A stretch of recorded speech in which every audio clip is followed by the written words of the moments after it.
नमस्कार दोस्तों, NCERT chapter wise MCQ series में आपका स्वागत है। जैसा कि आप जानते हैं कि ज्योग्राफी एमसीक्यू क्वेश्चन सॉल्यूशन अपन करवा रहे थे। कक्षा 12 की जो बुक है भारत लोग एवं अर्थव्यवस्था, उसमें चैप्टर 1 का सॉल्यूशन करवा रहे थे। एक पार्ट हो गया है, आज दूसरे पार्ट के बारे में डिस्कस करेंगे। जिन्होंने पहला पार्ट नहीं देखा वो पार्ट दूसरा देखने से पहले पार्ट 1 को ज़रूर देखें, जिसका लिंक डिस्क्रिप्शन में दे दिया जाएगा। तो चलो चलते हैं अगले क्वेश्चन की तरफ। अगला क्वेश्चन है, निम्नलिखित कथनों पर विचार कीजिए। उत्तरी भारत के राज्यों में सर्वाधिक जनसंख्या घनत्व बिहार में है। प्रायद्वीपीय भारत के तमिलनाडु राज्य में सर्वाधिक जनसंख्या घनत्व है। भारत के पर्वतीय राज्यों और उत्तर पूर्वी राज्यों में निम्न जनसंख्या घनत्व है। उपयुक्त में से कौन सा कथन सही नहीं है? चलो इसकी व्याख्या देख लेते हैं। उत्तरी भारत के राज्यों बिहार में सर्वाधिक तथा उसके बाद पश्चिम बंगाल में तथा उसके बाद में उत्तर प्रदेश में जनसंख्या घनत्व अधिक है। तो सर्वाधिक जनसंख्या घनत्व कहाँ पे है? बिहार में। कहाँ पे है? बिहार में। उसके बाद में बात करें तो पश्चिम बंगाल में और उसके बाद में उत्तर प्रदेश में है। प्रायद्वीपीय भारत में सर्वाधिक केरल में है। कहाँ पे है? कहाँ पे है? केरल में।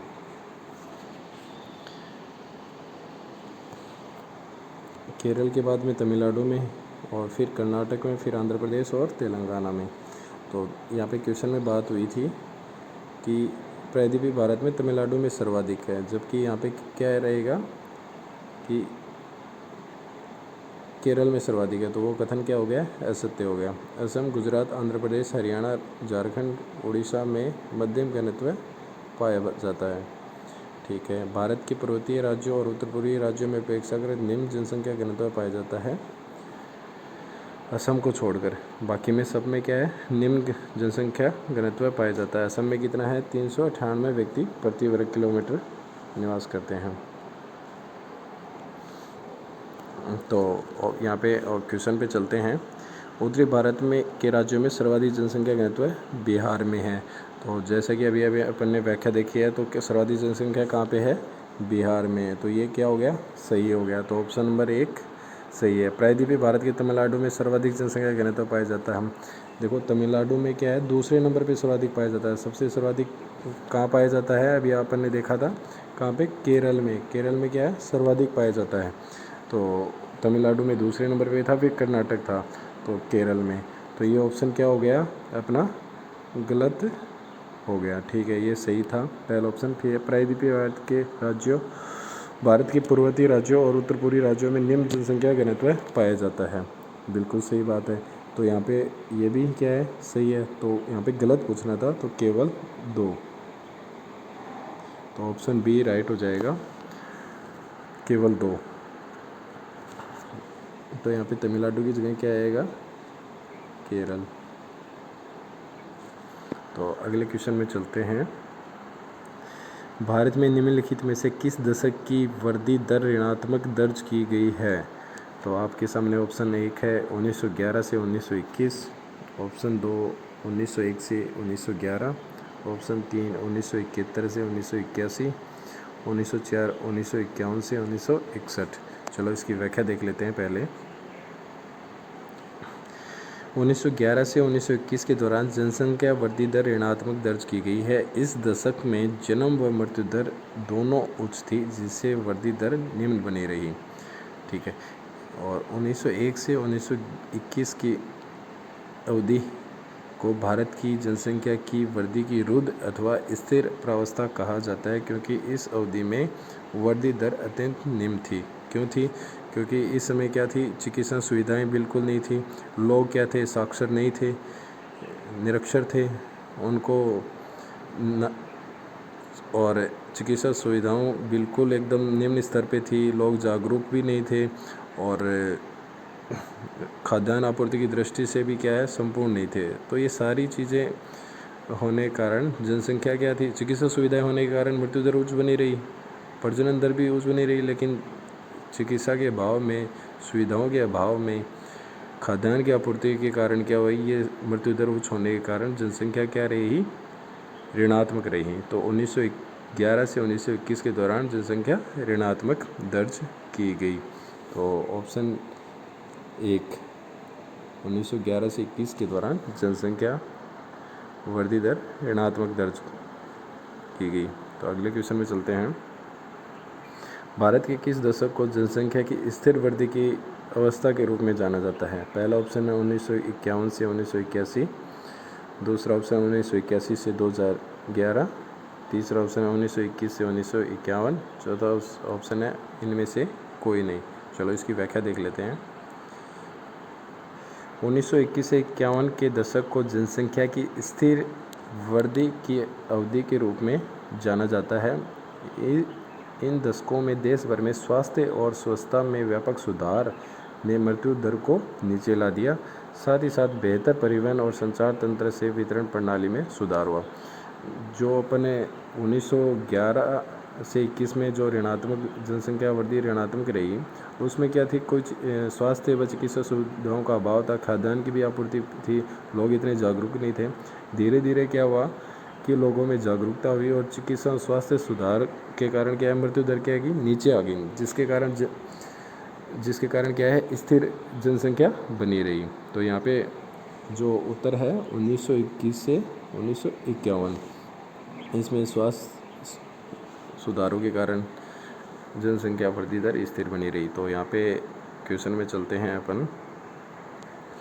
तो ऑप्शन 1 ऑप्शन सी 1921 से 51 यहाँ पे सही हो जाएगा। अगले क्वेश्चन में चलते हैं।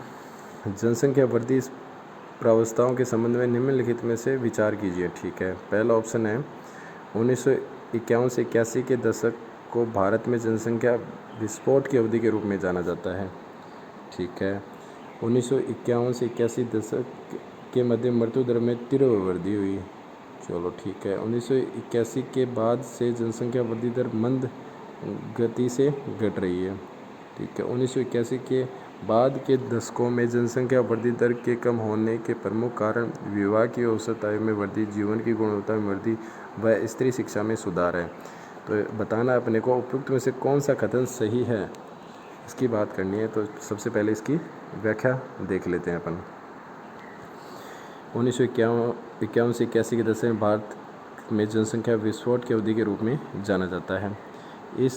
यह देश में 1951 से 81 के दशक के बीच मृत्यु दर में तीव्र ह्रास और जनसंख्या की उच्च प्रजनन दर के कारण हुआ। इस दशक में मृत्यु दर में तीव्र ह्रास हुआ, न कि वृद्धि। मृत्यु दर में क्या है, वृद्धि नहीं हुई, जबकि कमी हुई है, क्योंकि इस समय क्या हुआ, चिकित्सा सुविधाओं और रोगों के साक्षर होने के कारण, मूलभूत सुविधाओं की उपलब्धता के कारण जनसंख्या की मृत्यु दर में क्या हुई, कमी हुई। तो कथन 2 सही नहीं है, क्योंकि वहाँ पे क्या दे रखा था, मृत्यु दर में वृद्धि हुई, जबकि क्या हुई थी, मृत्यु दर में कमी हुई थी। अगला है, इस दशक में औसत वार्षिक वृद्धि दर 2.2% तक ऊंची रही। भाई 1951 से 81 के दौरान औसत वार्षिक वृद्धि 2.2% तक ऊंची रही। स्वतंत्रता प्राप्ति के बाद 1951 से 81 की अवधि में एक केंद्रीय नियोजन प्रक्रिया के माध्यम से विकासात्मक कार्यों को आरंभ किया गया, जिसके कारण क्या हुआ, लोग जागरूक हैं और मृत्यु दर में क्या हुई, कमी हुई। 1951 से 81 के दशकों में पड़ोसी देशों में अंतर्राष्ट्रीय प्रवास का बढ़ना भी वृद्धि का एक कारण हुआ, क्योंकि इस दशक के कारण क्या, भारत आज़ाद हुआ था तो भारत के पड़ोसी देशों जैसे पाकिस्तान हो गया, बांग्लादेश हो गया, नेपाल हो गया, इन देशों से क्या हुआ, अंतर्राष्ट्रीय प्रवास हुआ, जिसके कारण भी भारत में क्या है, जनसंख्या वृद्धि में एक महत्वपूर्ण भूमिका अंतर्राष्ट्रीय प्रवास की भी मानी जाती है। 1981 के पश्चात देश की जनसंख्या वृद्धि दर यद्यपि ऊंची बनी रही, किंतु धीरे धीरे मंद गति से घटने लगी। मतलब 1951 से 81 के बीच में क्या है, एक तीव्र विस्फोट हुआ जनसंख्या का क्या हुआ, तीव्र विस्फोट हुआ। लेकिन 81 के बाद में धीरे धीरे जनसंख्या वृद्धि दर क्या ऊंची बनी रही, लेकिन इसमें धीरे धीरे क्या हर 10 वर्ष या वार्षिक वर्षा में देखें तो धीरे धीरे इसमें धीमी गति से गिरावट आने लगी। तो यहाँ पे क्वेश्चन में चलते हैं। तो पहला ऑप्शन क्या था, 1951 से 81 के दशक भारत में विस्फोट के अवधि के रूप में जाना जाता है। बिल्कुल सही बात है। 1951 से 81 के मध्य मृत्यु दर में तीव्र वृद्धि हुई, नहीं, क्या हुआ था, कमी हुई थी, मतलब ह्रास हुई थी। तो ये क्या हो जाएगा, गलत हो जाएगा। 1981 के बाद से जनसंख्या वृद्धि दर मंद गति से घट रही है, ये बिल्कुल सही बात है। 1981 के बाद में जनसंख्या के बाद दशकों में जनसंख्या वृद्धि दर के कम होने के प्रमुख कारण विवाह की औसत आयु में वृद्धि, बिल्कुल सही बात है, उनकी गुणवत्ता में वृद्धि और स्त्री साक्षरता में सुधार को माना जाता है, बिल्कुल। तो यहाँ पे कथन सही की बात हो रही है, तो ऑप्शन 1 सही है, ऑप्शन 3 सही है, ऑप्शन 4 सही है, 1 3 4, तो 1 3 4 option B is right answer. अगले क्वेश्चन में चलते हैं। सन 2011 की जनगणना के अनुसार भारत की जनसंख्या निम्नलिखित में से कौन सी है। तो अभी लेटेस्ट जो जनसंख्या जो जनगणना हुई है वो कब हुई थी, तो जनगणना 2011 की जो लेटेस्ट वाली थी उसके अनुसार अपने को बताना कि भारत की जनसंख्या कितनी थी।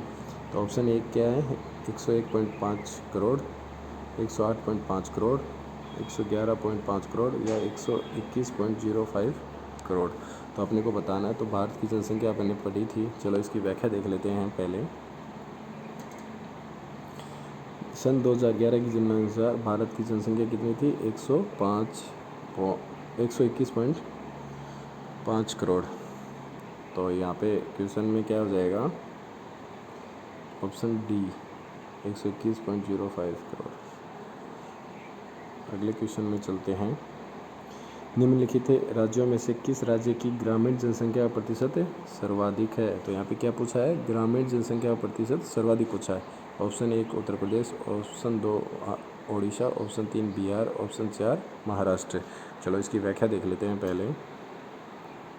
जनगणना 2011 के अनुसार बिहार की 88.71% गाँव में जनसंख्या रहती है, उत्तर प्रदेश की 77.73, उड़ीसा की 83.31 और महाराष्ट्र की 54.78 गाँव में निवास करती है। हिमाचल प्रदेश में 89.97% जनसंख्या ग्रामीण में निवास करती है तथा दिल्ली में 2.5% ग्रामीण जनसंख्या है। तो सर्वाधिक बात हुई है तो हिमाचल प्रदेश में कितनी है, 89.97। तो यहाँ पे आंसर देखते हैं अपन। तो ऑप्शन के हिसाब से हिमाचल प्रदेश ऑप्शन में है नहीं, तो फिर देखते हैं तो कौन सी हो जाएगी, बिहार। तो बिहार की जनसंख्या कितनी है, ग्रामीण जनसंख्या 88.71। तो यहाँ पे क्या हो जाएगा, डी मतलब बिहार, राइट आंसर। अगले क्वेश्चन में चलते हैं। केंद्र शासित प्रदेशों में किस एक की ग्रामीण जनसंख्या का प्रतिशत सर्वाधिक है। तो वो पहले राज्यों, वो क्वेश्चन पहले वाले क्वेश्चन में क्या बात हुई थी, राज्यों की बात हुई थी। यहाँ पे क्या है, केंद्र शासित प्रदेश है। तो पहला क्या है, दमन द्वीप, दूसरा दादर नगर हवेली, तीसरा अंडमान निकोबार द्वीप समूह, चौथा लक्षद्वीप। चलो इसकी व्याख्या देख लेते हैं। 2011 की जनगणना के अनुसार केंद्र शासित प्रदेशों में ग्रामीण जनसंख्या का प्रतिशत, केंद्र शासित प्रदेश ये इधर केंद्र शासित प्रदेश है, इधर ग्रामीण जनसंख्या प्रतिशत में। तो अंडमान निकोबार में ग्रामीण जनसंख्या कितनी है, 62.30, पुदुचेरी में 31.67, लक्षद्वीप में 21.93, दमन द्वीप में 24.83। तो यहाँ पे अंडमान निकोबार द्वीप समूह में सर्वाधिक है। तो आंसर क्या हो जाएगा, सी। अगला क्वेश्चन देखते हैं। जनगणना 2011 के अनुसार भारत की ग्रामीण जनसंख्या है। तो यहाँ पे option A 68.84, option B 64.84, option C 66.84, option D 62.84। चलो इसकी व्याख्या देख लेते हैं अपन। जनगणना 2011 के आंकड़ों के अनुसार भारत की ग्रामीण जनसंख्या कितनी है, 68.84। भारत की शहरी जनसंख्या कितनी है, 31.15। जनगणना 2001 की तुलना में जनगणना 2011 में नगरीकरण में क्या हुई है, वृद्धि हुई है। जनगणना 2001 के अनुसार नगरीय जनसंख्या भारत की कुल जनसंख्या कितनी प्रतिशत थी? 27.8% थी, जो जनगणना 2011 के अनुसार कितनी हो गई? 31.15% हो गई। मतलब जो नगरीय जनसंख्या पहले कितनी थी 2001 के अनुसार? 2001 के अनुसार कितनी थी? 27.8% थी, जो 2011 में बढ़कर कितनी हो गई है? 31.15% हो गई है। ग्रामीण जनसंख्या के विपरीत भारत में नगरीय जनसंख्या का अनुपात कितना पाया जाता है? 31.16। काफ़ी निम्न है, किंतु पिछले दशकों की यह वृद्धि तीव्र रूप से हो रही है। मतलब ये ग्रामीणों में खैर आज भी अधिकतम जनसंख्या निवास करती है ग्रामीण क्षेत्रों में, लेकिन फिर भी यदि अपन पिछले कुछ वर्षों का आंकड़े देखें तो जो नगरीय जनसंख्या पहले अति निम्न थी उसमें अति विस्फोटक वृद्धि हो रही है। क्योंकि बात करें अपन 2001 की बात करते हैं तो 2001 में कितनी थी? 27.8 थी, जो बढ़कर 2011 में 31.16 हो गई है। तो यहाँ पे 68.84 राइट आंसर। तो कितना हो जाएगा? Option A 68.84 right answer. अगले क्वेश्चन में बढ़ते हैं। निम्नलिखित में से किसकी जनसंख्या सबसे कम है? तो अपने को बताने हैं यहाँ पे सारे केंद्र शासित प्रदेश हैं। Option A Lakshadweep, option B Daman Diu, option C Sikkim, option D Nicobar द्वीप समूह। तो इसकी व्याख्या देख लेते हैं। जनगणना 2011 के अनुसार भारत की कुल जनसंख्या 121.05 करोड़ है। जनसंख्या की दृष्टि से भारत के राज्यों में सर्वाधिक जनसंख्या उत्तर प्रदेश की तथा सबसे कम जनसंख्या केंद्र शासित प्रदेश लक्षद्वीप की है। राज्यों में सबसे कम जनसंख्या किसकी है? सिक्किम की है। तो यहाँ पे केंद्र शासित प्रदेशों में सबसे कम कहाँ की है? लक्षद्वीप की है। तो क्वेश्चन में चलते हैं। तो अपन ने कहाँ पे क्या जनसंख्या सबसे कम किसकी है? यदि बात करते हैं अब केंद्र शासित प्रदेशों में तो किसकी आ जाएगी? लक्षद्वीप की। और सिक्किम में राज्यों की दृष्टि से बात करें तो सिक्किम में, तो यहाँ पे सबसे कम जनसंख्या किसकी आ जाएगी? सिक्किम की। और वैसे दोनों का कंपैरिजन करें, लक्षद्वीप और सिक्किम दोनों का कंपैरिजन करें तो सिक्किम में कितनी है? 6.10 लाख है, जबकि लक्षद्वीप में क्या है? 64,473 है। तो इन दोनों में यदि बात करें तो लक्षद्वीप की जनसंख्या क्या होगी? सर्वाधिक होगी। बाकी देखें तो लक्षद्वीप और सिक्किम दोनों ही जनसंख्या कम वाले प्रदेश हैं। यदि केंद्र शासित प्रदेश पूछा जाए तो लक्षद्वीप है, यदि राज्य की दृष्टि से पूछा जाए तो सिक्किम है, यदि दोनों एक साथ हैं तो कम पूछा जाए तो लक्षद्वीप की जनसंख्या सर्वाधिक कम है, सबसे कम है। अगले क्वेश्चन में चलते हैं। इसमें अपने क्वेश्चन थोड़ा सा मिसप्रिंट हो गया है। मैं आपको बताना चाहता हूँ कि धार्मिक भाई कितने 2000 भारत की जनगणना 2011 के अनुसार कितने प्रतिशत कौन सा धार्मिक समुदाय सर्वाधिक रूप से पाया जाता है? तो इसमें देखो हिंदू धर्म में कितने प्रतिशत है? 79 है। मुस्लिम कितनी है? 14.2% है। ईसाई धर्म 2.3% है। सिख धर्म 1.7% है। और बौद्ध धर्म क्या है? 0.7%। ये जो सारणी है, तालिका है, ये आपके NCERT बुक की है। इसमें दे रखा है हिंदू प्रतिशत दे रखा है, मुस्लिम दे रखा है, ईसाई, सिख, बौद्ध और जैन धर्म इसका दे रखा है। तो सबसे अधिक धार्मिक समुदाय कौन सा है? हिंदू धर्म। और जैन धर्म सबसे कम पाया जाता है, जो कि नगरीय क्षेत्रों में मुख्य रूप से मिलता है 0.4% के रूप में। अगला क्वेश्चन देखते हैं। भारत में श्रम शक्ति का सबसे बड़ा सेक्टर कौन सा है?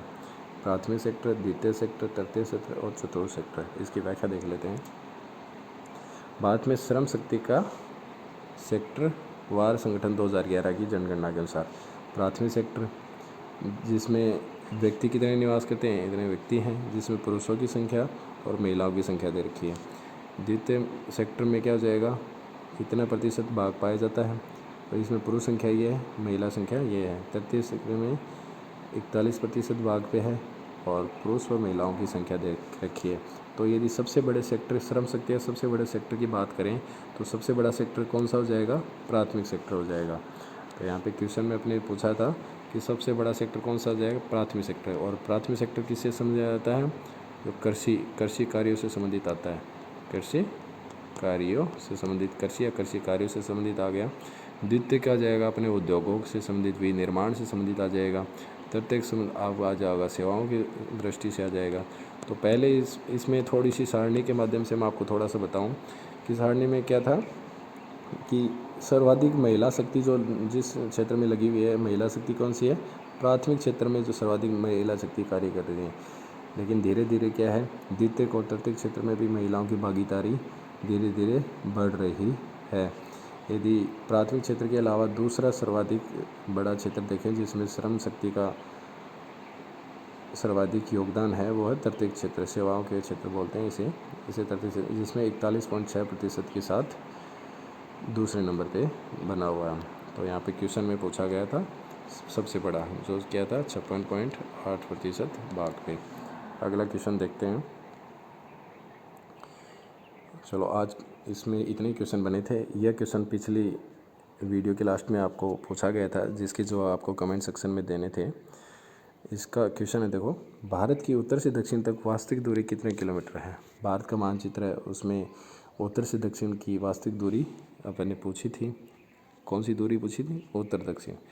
पहला ऑप्शन है 2933, दूसरा 3216, तीसरा 2856, चौथा है 3214 किलोमीटर। तो ये दूरी किस में थी, किलोमीटर में। तो अपने को बताना था उत्तर से दक्षिण। तो उत्तर से दक्षिण की बात करें तो कितना हो जाएगा, 3214 किलोमीटर, ये उत्तर से दक्षिण तक है। जबकि 2933 की बात करें तो ये क्या थी, पूर्व से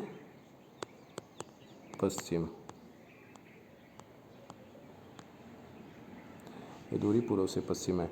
तो यहाँ पे सही आंसर क्या हो जाएगा, 3214। आज का प्रैक्टिस क्वेश्चन देख लेते हैं। सर्वाधिक सड़क घनत्व निम्नलिखित में किस महाद्वीप में पाया जाता है। तो आपके ऑप्शन है यूरोप, ऑप्शन बी उत्तर America, option C Asia, option D Australia. इसके जवाब आप कमेंट सेक्शन में ज़रूर दीजिए। अगले वीडियो में अपन मिलते हैं जल्दी। वीडियो पसंद आया हो तो चैनल को लाइक और सब्सक्राइब ज़रूर कीजिए, जिससे आप लेटेस्ट वीडियो के माध्यम से हमसे जुड़े रहें। धन्यवाद।